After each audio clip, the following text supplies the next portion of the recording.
वनुसल्लिमु अला रसूलिहिल करीम अम्मा बाद फ़अऊज़ु बिल्लाहि मिनश शैतानिर रजीम बिस्मिल्लाहिर रहमानिर रहीम। अल्लाह रब्बुल इज़्ज़त का शुक्र है जिसकी तौफीक ने हमें अपने सिलसिलावार दरसे अल-अदबुल मुफ़रद के साथ हासिल होने की तौफीक दी।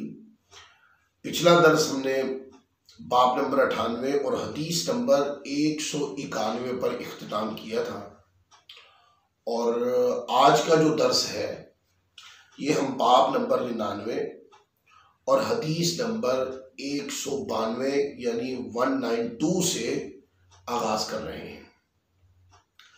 और जिस बाब को सबसे पहले इमाम बुखारी ने दर्ज किया है आज के दर्स में जो हम पढ़ रहे हैं वो ये है कि गुलाम को उस काम के करने की तकलीफ ना दी जाए जिसे करने की उसमें ताकत ना हो, क्योंकि अरब के अंदर पहले लोग मुतलकन लोगों को ख़रीद लेते थे और ग़ुलाम बना लेते थे और सारी ज़िंदगी भी ग़ुलाम रखते और बाद में कुछ अरसे के बाद बाज़ लोग आज़ाद भी कर देते, यानी मुख्तलिफ तरीके रहे।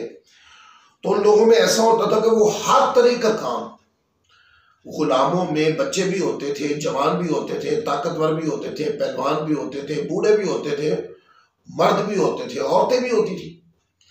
और होता ऐसा था कि कोई भी काम कह दिया जाता और अगर वो काम उस गुलाम नौकर खादिम की इस्तिताअत और ताकत से ज़्यादा होता और वो ना कर पाता तो उसके ऊपर उसको सजा दी जाती। लिहाजा मुआशरे में जुल्म करने का ये भी एक तरीका था।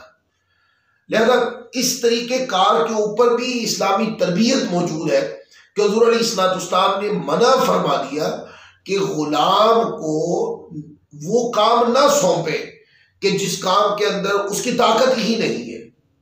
उसको उसकी ताकत, उसके हुनर, उसके तरीके और जिस काम को वो कर सकता है उसी काम की उसको कहा जाए। अब नीचे हदीस है, ये हदीस जो हम पढ़ रहे हैं हदीस नंबर 192 हजरत अबू हुरैरा रज़ियल्लाहु ताला अन्हु ने रिवायत की है कि नबी करीम सल्लल्लाहु अलैहि वसल्लम से रिवायत करते हैं कि आप सल्लल्लाहु अलैहि वसल्लम ने इरशाद फरमाया कि गुलाम के लिए उसका खाना, उसका पहनना उसके मालिक के जिम्मा है और उस गुलाम को उस काम के लिए मजबूर न किया जाए जिसे करने की उसमें ताकत नहीं है, क्योंकि ये भी एक रास्ता है जुल्म करने का। तो ये तमाम रास्ते बंद कर दिए कि गुलाम, चूंकि उस वक्त दौर के एतबार से उर्फ में ये गुलाम रखे जाते थे, तो फिर क्या किया आका अलैहिस्सलाम ने तरबियत फरमाई और मना कर दिया कि गुलाम को वो काम नहीं कहना कि जो उसकी ताकत, उसके तजर्बे या वो कर न सकता हो। ऐसा ना हो कि वो ना कर पाए, अपनी उसकी ताकत की अप्रोच ही ना हो या उसके अंदर वो तजर्बा ही ना हो जो काम आपने कहा है। जब उसका तजर्बा ही नहीं तो वो काम करेगा तो गलत करेगा, तो फिर जो आका है यानी जिसका वो गुलाम है वो जुल्म करेगा, मारेगा कि ये काम क्यों नहीं हुआ। तो गुलाम का ये माना नहीं है कि वो हर जगह काम आ जाएगा, या नौकर का ये माना भी नहीं कि वो हर जगह काम आ जाएगा। अब इस हदीस पाक का इस दौर में जो इम्प्लीमेंट है वो इस अंदाज में है कि मतलब ये फैक्ट्री है, कोई दुकान है, घर है, कोई नौकर रख लिया आपने, अब फैक्ट्री हो या दफातर या इस तरह की जो चीजें, उसके अंदर जो नौकर चाकर रखे जाते हैं वो तो खास काम के लिए रखे जाते हैं। मतलब फैक्ट्री के अंदर अगर आपने कोई मुलाजिम रखा है तो अमूमन ऐसा होता है कि जिस काम का उसको तजर्बा होता है उस काम पर उसको वैकेंसी नौकरी दी जाती है, और जिसका उसको तजर्बा ना हो वो काम भी नहीं करता। तो इस अंदाज में उसको वो काम सौंप दिया जाता है, वो अपने तजर्बे के मुताबिक काम करता रहता है। लेकिन आज के दौर में भी ये गलती अभी खत्म नहीं हुई है।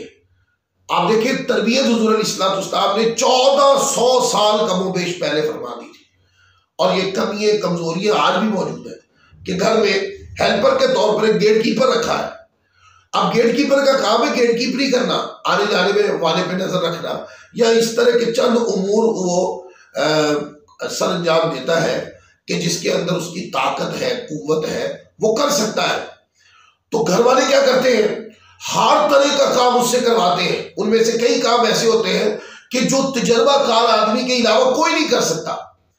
तो वो कहते हैं कि ये काम भी करके आओ। जब वो अपनी तजर्बाकारी में वो काम गलत करके आता है, हालांकि ये घर वालों को इल्म में है कि ये काम है जो तजर्बाकारी आदमी कर सकता है, लेकिन नहीं, गेट कीपर से, नौकर से करवाना है जो एक सादा आदमी है। वो बाहर से सौदा सामान लाने का तो काम सर अंजाम दे सकता है, घर की साफ सफाई तो कर सकता है, बर्तन वगैरह तो साफ कर सकता है। इस तरह के अमूमी काम जो इंसान कर लेते हैं वो तो कर लेता है, लेकिन वो काम जो सिर्फ एक तजर्बाकार आदमी कर सकता है, वो काम वो शायद ना सर अंजाम दे पाए।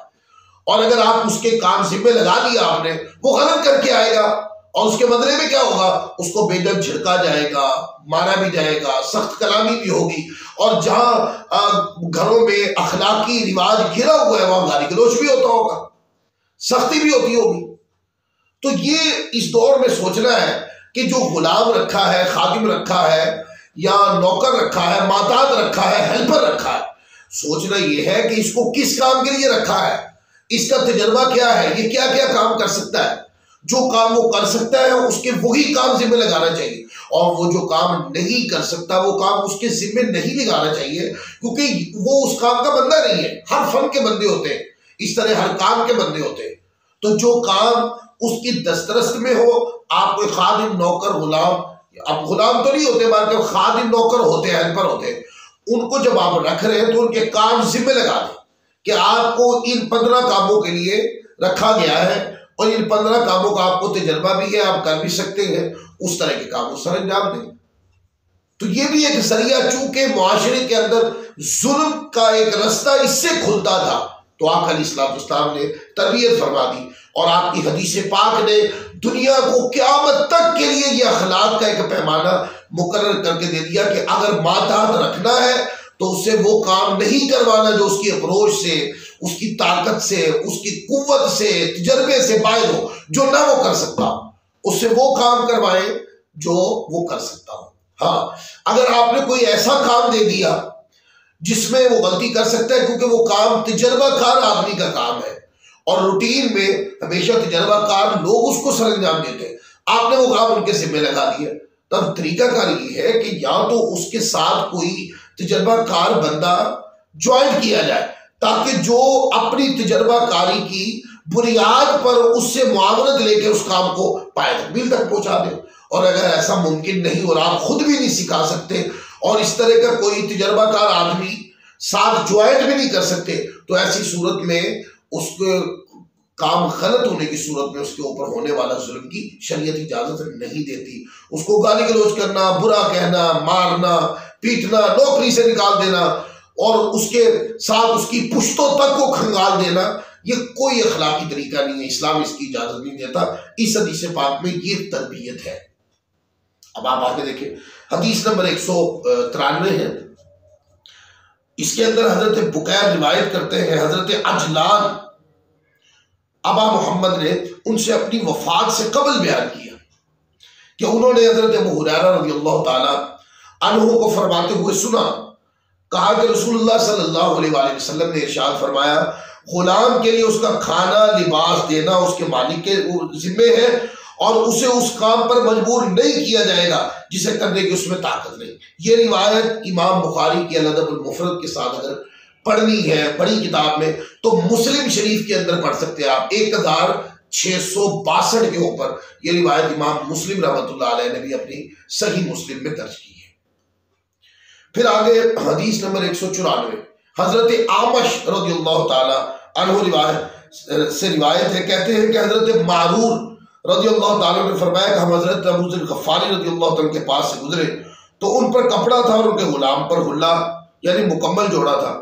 हमने उन हजरत अबू ज़र से कहा रज़ियल्लाहु ताला अन्हु, ये आप इससे लेते और इसे इसके अलावा कोई और चीज दे देते तो आप पर हुल्ला मुकम्मल हो जाता, यानी आप पर पूरा लिबास मुकम्मल हो जाता। तो उन्होंने फरमाया कि नबी करीम सल्लल्लाहु अलैहि वसल्लम ने इरशाद फरमाया कि ये गुलाम तुम्हारे भाई है। अब इस जुमले पर कि ये गुलाम तुम्हारे भाई है, आप मेरा पिछला दर्स देखेंगे तो इंशाल्लाह आपको इस पर काफी तरबियत जो मैंने इस जुमले के ऊपर कलाम किया है, काफी सारे जुमले तरबियत के मिल जाए। फरमाया कि ये गुलाम तुम्हारे यानी ये गुलाम तुम्हारे भाई हैं, इन्हें अल्लाह ताला ने तुम्हारे माताहत दिया है, तुम इनकी ताकत से फायदा उठाते हो, बस जिस शख्स के मातहत उसका भाई यानी गुलाम हो तो वो उसे वही खाना खिलाए जो वो खाता है, उसे वही लिबास पहनाए जो वो खुद पहनता है, उससे वो काम न कराए जो उसे मगलूब कर दे। अगर उस काम पर उसे मजबूर करे जो उसे मगलूब करने वाला हो तो उसे चाहिए कि उसकी यानी गुलाम की इस काम को मदद भी करे, करने में मदद भी करे। यानी आपने अगर ऐसा काम गुलाम के जिम्मे दे दिया है कि जो गुलाम के ऊपर भारी पड़ रहा है और वो कर नहीं पा रहा, तकलीफ में है, उसके अप्रोच से ज्यादा है, तो फिर यह है कि अगर आपने ये काम कह दिया है तो आप फिर खुद उसके मुआविन बन जाए या उसके साथ किसी को मुआवनत के लिए मुकर्रर करें, ताकि वो काम जो उसकी ताकत से बाहर है वो काम जब उसके साथ किसी को ज्वाइन करेंगे तो वो काम में तकसीम हो जाएगा भार, तो इस तरीके से वो उसकी ताकत और अप्रोच में आ जाएगा। यानी अगर तुमने वो काम कह दिया गुलाम को, मातहत को, नौकर को जो उसकी ताकत से ज्यादा है, तो फिर एहसान ये करो कि उस काम को तकसीम करके 2 बंदों में वो कर दो। और अगर आपका गुलाम है ये तो फिर क्या करो, फिर उस नौकर के साथ खुद मुआविन बन जाओ, मददगार बन जाओ, ताकि उस काम के अंदर उसको आसानी, यानी हुस्न सलूक का पहले तो फरमाया कि ऐसा काम मत कहो कि जो उसको मगलूब करे, भारी हो उस पर, उसकी ताकत से ज्यादा हो। और अगर कह दिया है तो फिर मुआविन या तो मुआविन मुकर्रर कर दे या फिर खुद मुआविन बन जाए उसके साथ। कितनी प्यारी बात है, सुभान अल्लाह। ये जो रिवायत हमने पढ़ी है ये अल अदबुल मुफरद के अंदर हदीस नंबर 189 यानी 189 के ऊपर ये रिवायत गुजर चुकी है पहले, ये दोबारा रिपीट में आई है यहाँ पर। इसको इमाम बुखारी ने 3 मुकाम में 30 हदीस नंबर 30, 2545, 6050 के ऊपर 3 मुकाम पर इमाम बुखारी रहमतुल्लाह अलैह हजरत अबू ज़र ग़िफ़ारी रज़ियल्लाहु तआला की हदीस लाए। इमाम मुस्लिम 1661 पे लाए, सुनन अबी दाऊद में 5157 पर इमाम अबी दाऊद लाए, तिरमिज़ी में 1945 पर इमाम तिरमिज़ी लाए सुनन तिरमिज़ी में, सुनन इब्न माजा के अंदर ये रिवायत 3690 के ऊपर मौजूद है। यानी इसको सियासता के अक्सर मुहद्दिसीन ने रिवायत किया। फिर आगे बाब नंबर 100 और यह है बाबू नफ़क़तुर रजुली अला अब्दिही व खादिमिही सदक़तुन, कि आदमी का अपने गुलाम और खादिम पर खर्च करना यह भी सदका है। अब यहां पर हदीस पढ़ने से पहले चंद बातें करूं। आप देखिए, एक बंदा फैक्ट्री का मालिक है और वो लुबार लोगों में दे रहा है, ज़कात है, फितरा है, खैरात है, सदकात है या इस तरह की चीजें वो तकसीम करता है, तो अपने मुलाजिमीन को तर्क कर देता है, वो बाहर जाके देता है। तो आप देखें, आपने अगर तकसीम करना है तो जो लोग आपकी मिल में काम कर रहे हैं, आपके कारखाने में काम कर रहे हैं, आपकी फैक्ट्री में काम कर रहे हैं, ये लोग घरों में कोई करोड़पति नहीं है, ये लोग जरूरतमंद लोग हैं जो आपके पास है। इनकी कैफियत पे गौर करें और इनकी कैफियत पे गौर करके सदका और खैरात और मुआवनत और अल्लाह की राह में देने का अमल इनसे शुरू करें। देखें इनके घरों के हालात कैसे। फैक्ट्री में अगर वो 15,000 महीना कमा रहे हैं तो सिस्कियां ले लेके घर चला रहे हैं ना।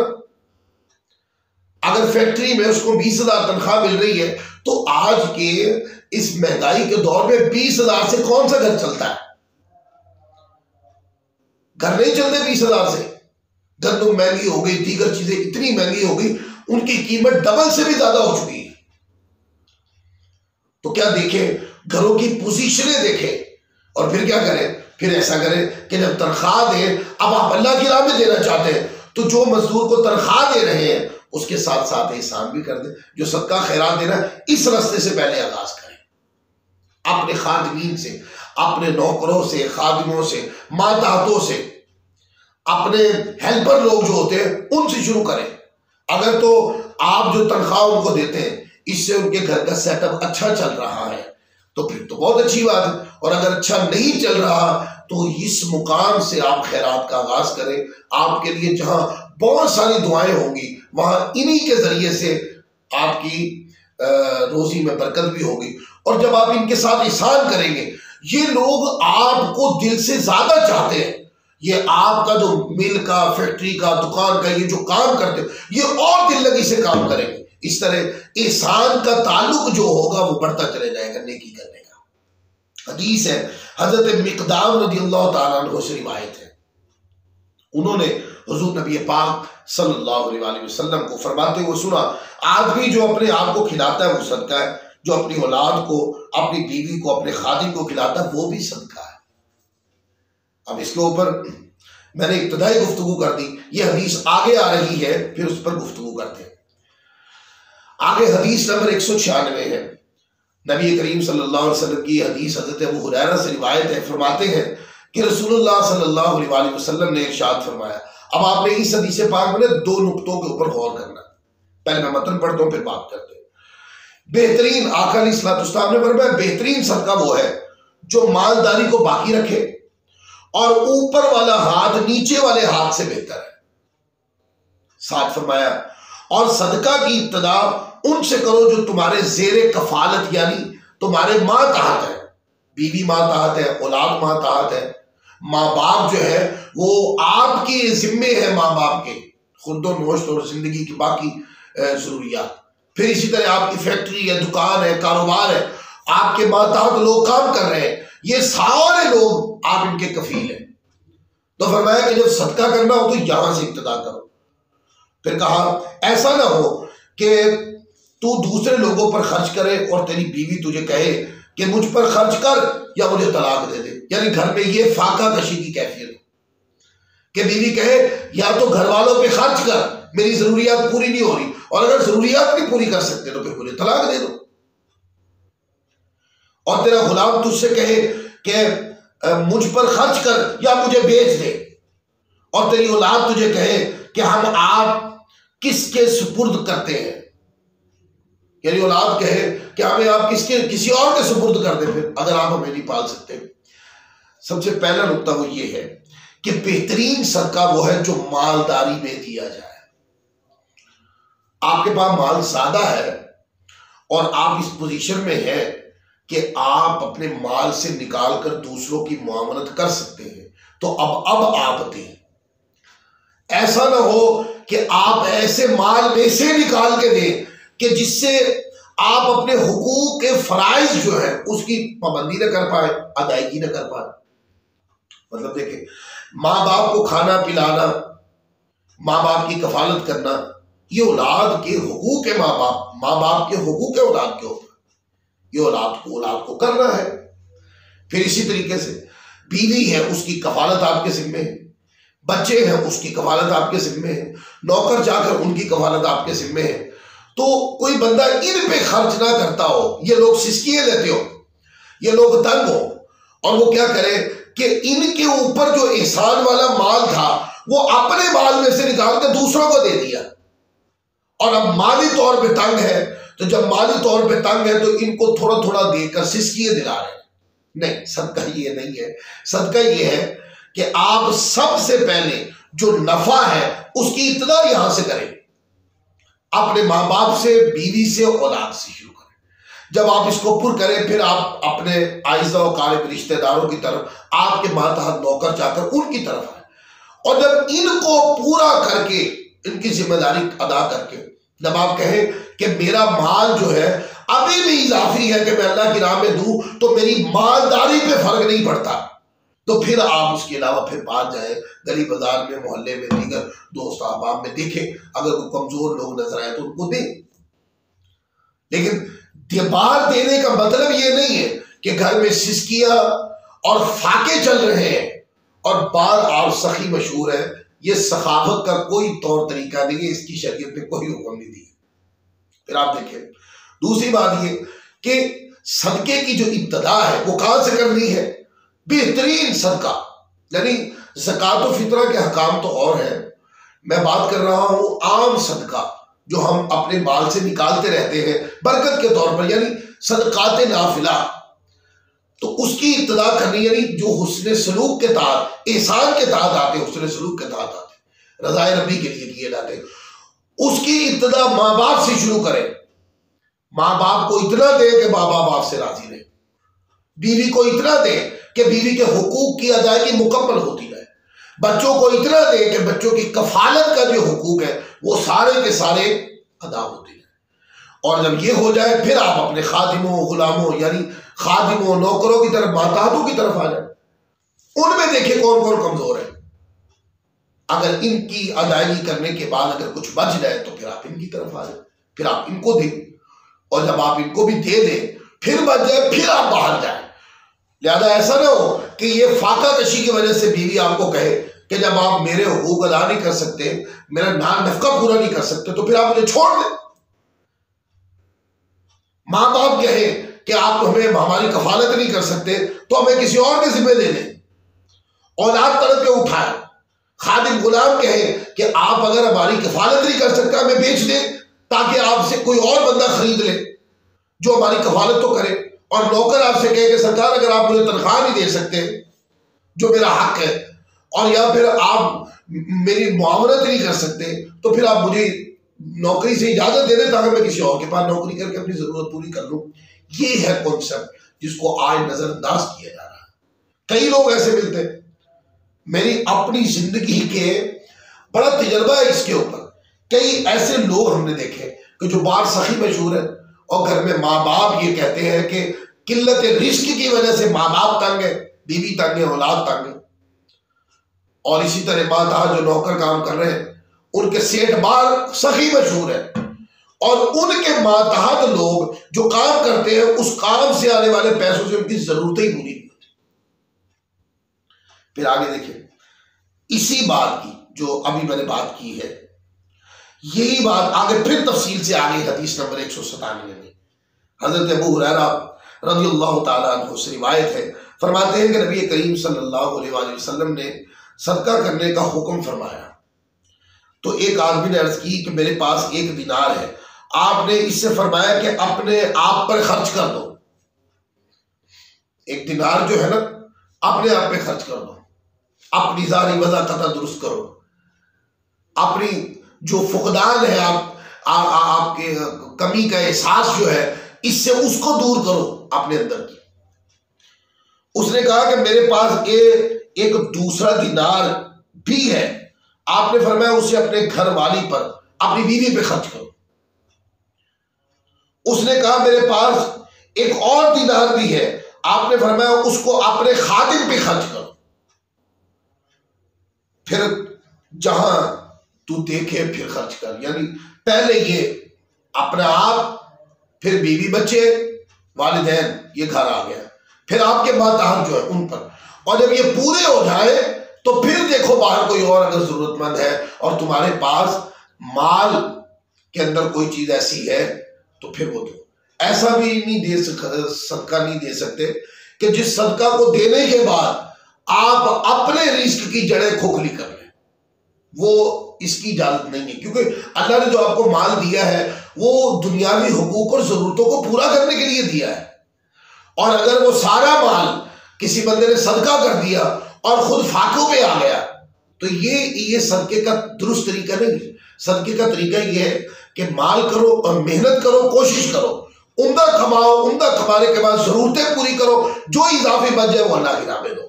उसकी बरकत से अल्लाह ताला आपके माल में और बरकत देगा, फिर अल्लाह की राह में और देना, अपनी बेस बरकरार रखें। ये रिवायत सुनने अभी दाऊद में भी है 1691 पर, नसाई में भी है 2535 पर, और इसके अलावा कई किताबों के अंदर रिवायत मौजूद है। आगे फिर बाब नंबर 101 है, और वह है बाबू इदा कारिहा एन यकुला मा अब्दिही, कि जो शख्स अपने गुलाम के साथ खाना खाना मकरूह समझे उसका बयान, यानी कि गुलाम के साथ बैठ के खाना खाने में उसको आर आती हो, बुरा समझता हो कि खादिम गुलाम मैं इनके साथ बैठ के कैसे खा सकता हूं। ये इंसानियत की खूबसूरत तस्वीर नहीं है। पैसा हर चीज थोड़ी होता है। आज गरीब के साथ बैठ के खाना खाने में हमें आर महसूस होती है, और अगर कल हम खुद गरीब हो गए तो फिर क्या करेंगे। तो दोस्तों इन बातों को जहन में रखना चाहिए। जो किसी के पास ज्यादा है तो वो अल्लाह के दिए से ही है ना। अल्लाह ने दिया है तो अल्लाह तबारक व तआला अज़्ज़ की अता है, अल्लाह चाहे तो वापस भी ले सकता है। देखे ना, जिसके साथ बैठकर खाना खाने से आर आती है वो भी तो अल्लाह का ही बंदा है ना। अल्लाह तबारक व तआला अज़्ज़ ने ही उसको बनाया है, आपको भी अल्लाह ने बनाया है। आपको उससे आड़ महसूस नहीं होनी चाहिए। हाँ, अगर आप उसकी सफाई में या कोई इस तरह की चीज में कि जिससे आपको घिन का एहसास होता है, आप क्या करें, आप इस पे तरबियत करके वो सारी चीजें खत्म करें, तरबियत करें, सिखाएं, उसको साफ सुथरा रहने की आदत बनाएं, उसको अच्छे कपड़े दें और उसको सफाई सुथराई का एहतमाम करवाएं, ताकि आपकी की हुई तरबियत से उसकी शख्सियत भी निखरे और आप उसके साथ बैठ के खाना खाएं तो आपको आर महसूस ना हो, घिन महसूस ना हो। अगर घिन का माना ये है, और अगर घिन का माना वो दुनियावी है कि मैं मालदार हूं, ये गुलाम है, ये मेरे माताहत, ये नौकर, और मैं कहां और वो कहां, अजी मैं कहां और वो कहां, वो भी कब्र में, आप भी कब्र में, मर के तो एक कोरा लिबास पहनाया जाता है बस। तो अगर ये चीज आए तो अपने अंदर से निकाल दीजिए, तकब्बुर नहीं होना चाहिए। मौत तकब्बुर को इस तरह मरोड़ देती है कि बंदे को बेजा जमीन पे गिरा देती है, बेमाना सा करके जमीन पे गिरा देती है। उसके बाद बंदे का तकब्बुर लेटा हुआ नजर आता है, एक जुमला भी कलाम कर सकता हूं। फिर आप हदीस पाक पढ़ते हैं तो फरमाया कि मकरूह न समझे, कराहत न करे। हजरत इब्न जुरैज कहते हैं कि मुझसे हजरत अबू जुबैर ने रिवायत रज़ियल्लाहु ताला अन्हु ने बयान किया, उन्होंने एक आदमी को हजरत जाबिर रज़ियल्लाहु ताला अन्हु से एक आदमी के खादिम के मुतालिक सवाल करते हुए सुना जो अपने मालिक के लिए उसकी मुशक्कत गर्मी में किफायत करे, तो क्या रसूलुल्लाह सल्लल्लाहु अलैहि वसल्लम ने उसको खाने की दावत देने का हुक्म फरमाया? तो उन्होंने फिर आगे ये हदीस बयान की कि कोई गुलाम है जो अपने मालिक के हुक्म में मुशक्कत तकलीफ में मुब्तला रहा, तो क्या अब उसको हक है, हुजूर ने कोई ऐसी तरबियत की है कि आका को चाहिए उस गुलाम को बुलाए और अपने साथ बिठा कर खाना खिलाए? तो उन्होंने फरमाया, जाबिर रज़ियल्लाहु ताला अन्हु, हाँ, आका अलैहिस्सलाम का फरमान है, अगर तुम में से किसी को उस यानी अपने गुलाम को अपने साथ खाना खिलाना ना पसंद हो तो कम से कम उसके हाथ में खाने का एक लुकमा ही दे दे। ऐसा ना करे कि आप बैठे हैं, आलीशान दस्तरखान लगा हुआ है, आलीशान खाने लगे हुए हैं, नौकर वो वहां बैठा हुआ है और जनाब अली वो बैठकर बेचारा अच्छे खानों वो देखकर खानों में अंदर ही अंदर पुड़ रहा है, अंदर ही अंदर बेचारा परेशान है, और आप बैठे हैं जनाब अली खाना खा रहे हैं।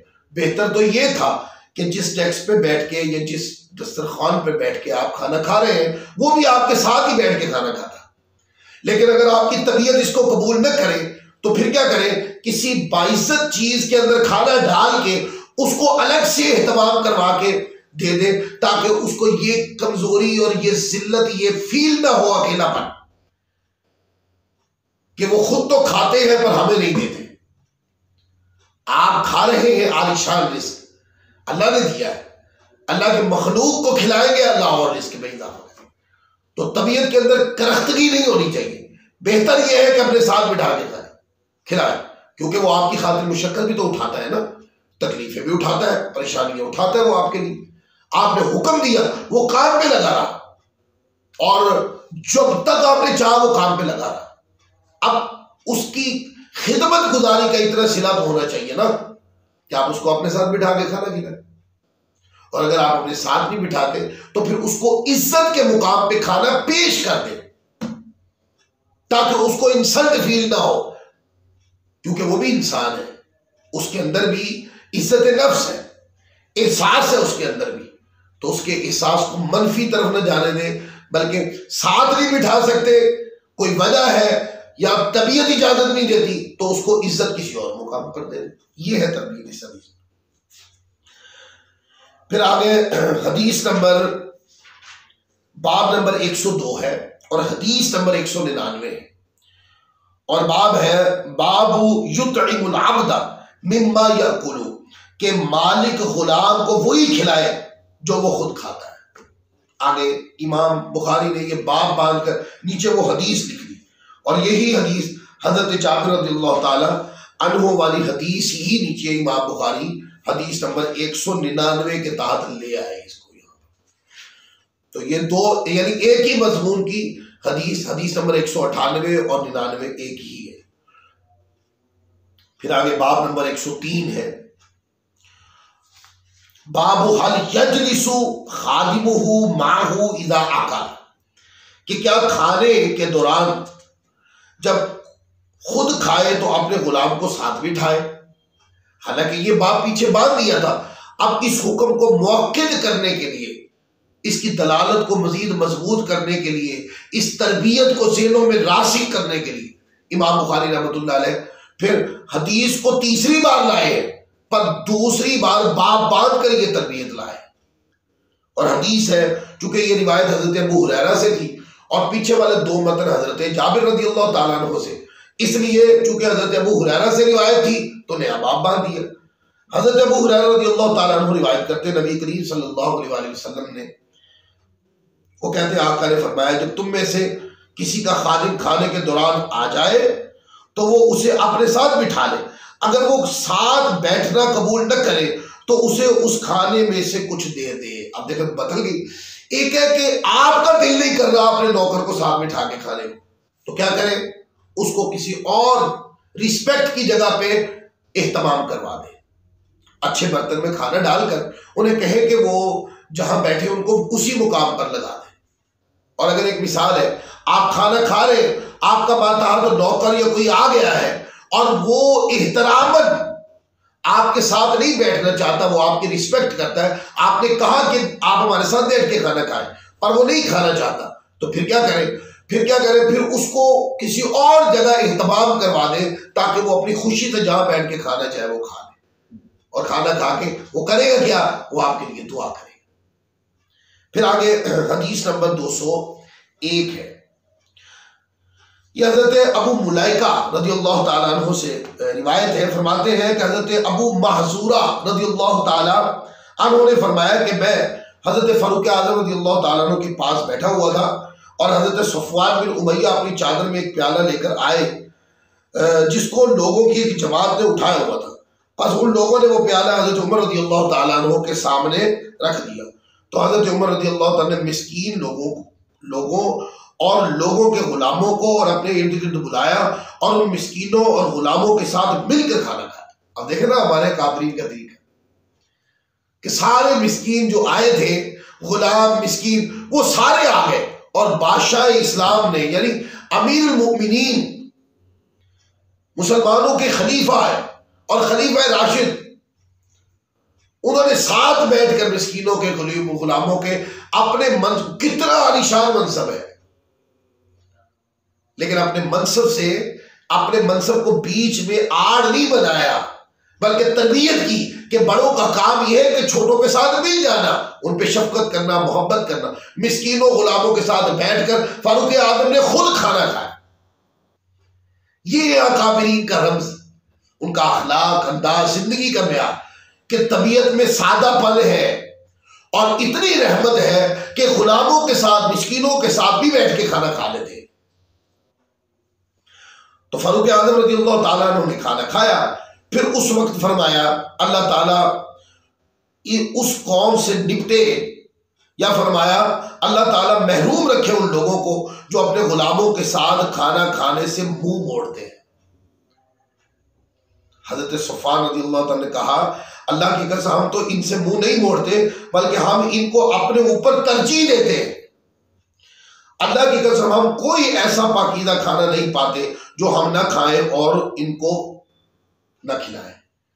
अब क्या है, जब सैयदा फारूक आज़म रज़ियल्लाहु ताला अन्हु ने इजमालन जुमले कलाम किए, ऐन मुमकिन है कि चूंकि काफिर लोगों में ये मुतकब्बिराना रवैया था, काफिर अक़वाम में फुतूहात हो रही थी और दुनिया में असफार हो रहे थे मुसलमानों में, तो इस तरह की बातें सुनने देखने को मिलती थी। तो आपने कहा कि उन लोगों पर जो इस तरह गुलामों के साथ, खिदमतदारों के साथ, मिस्कीनों के साथ, यतीमों के साथ बैठ के खाने को आर महसूस करते हैं, फरमाया कि अल्लाह ताला उन लोगों को महरूम करे कि वो गरीबों को, यतीमों को, मिस्कीनों को, छोटे लोगों को नजरअंदाज करके। इस पर हज़रत सफ़वान ने फरमाया सफाई देते हुए कि हम तो ऐसा नहीं करते, बल्कि हमारी जो तरबियत आपने और सय्यद आलम सल्लल्लाहु अलैहि वसल्लम की बारगाह से हुई है, हम तो गुलामों को अपने साथ बिठा के खाना खिलाते हैं और अपने से भी आला खाना हो तो इनको पेश करते हैं, ताकि ये गरीब है, छोटे हैं, यानी माली एतबार से कमजोर है, हम एक तो इनकी मुआमलत करेंगे और हुस्न सलूक भी करेंगे, और ये भी एक जरिया है अल्लाह तबारक व तआला की रजा हासिल करने का। तो दोस्तों, ये हदीस नंबर 201 पर हमने आज का मजमून जो है वो ख़त्म कर दिया है, और बाब नंबर 103 है। इंशाअल्लाह अगले दर्स के साथ फिर हम हाजिर होंगे। अल्लाह ताला हम सबको अमल की तौफीक अता फरमाए। वमा अलैना